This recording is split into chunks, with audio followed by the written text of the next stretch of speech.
Halo sahabat belajar, jumpa lagi dengan video pembelajaran kita kali ini. Di video kali ini kita akan membahas apa ya kira-kira? Nah, sebelum kita kepada materi, maka perkenalkan dulu, nama saya Januarti Iramini 10. Saya akan membawakan materi dalam video kita kali ini. Semoga ilmunya dapat bermanfaat.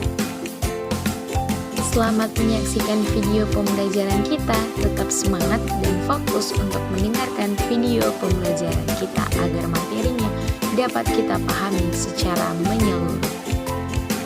Nah, teman-teman dan sahabat belajar yang lainnya, kali ini kita akan membahas mengenai Koperasi Indonesia. Lagi nungguin ya materi kita kali ini. Yuk semangat untuk mendengarkan materi kita. Materi kita akan kita bahas dengan tuntas.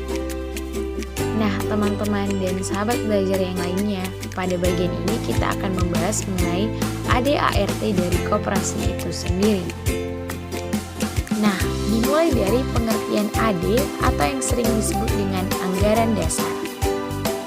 Anggaran dasar koperasi merupakan sumber peraturan tata tertib yang dasar bagi tatanan kehidupan organisasi atau usaha koperasi yang memuat ketentuan-ketentuan pokok yang dibuat untuk para anggota koperasi itu sendiri. Nah, anggaran dasar koperasi ini merupakan sumber untuk melakukan segala aktivitas. Nah, aktivitas yang dilakukan harus sesuai dengan anggaran dasar yang telah ditetapkan sebelumnya. Yang kedua, kita akan membahas mengenai pengertian ART atau yang sering disebut dengan anggaran rumah tangga.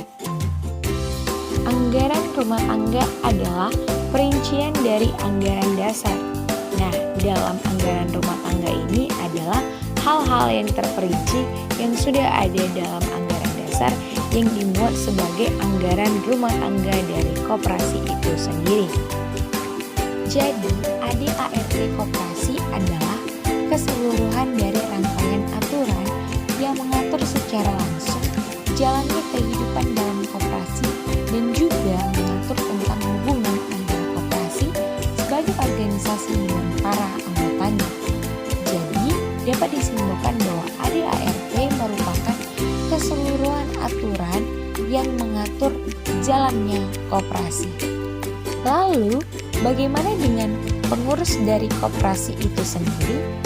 Pengurus koperasi adalah orang-orang yang dipilih untuk masa jabatan paling lama 5 tahun sesuai dengan anggaran koperasi. Tugas dan kewajiban pengurus koperasi adalah memimpin organisasi dan usaha koperasi serta mewakilinya di muka dan di luar pengadilan sesuai dengan keputusan-keputusan dari rapat anggota.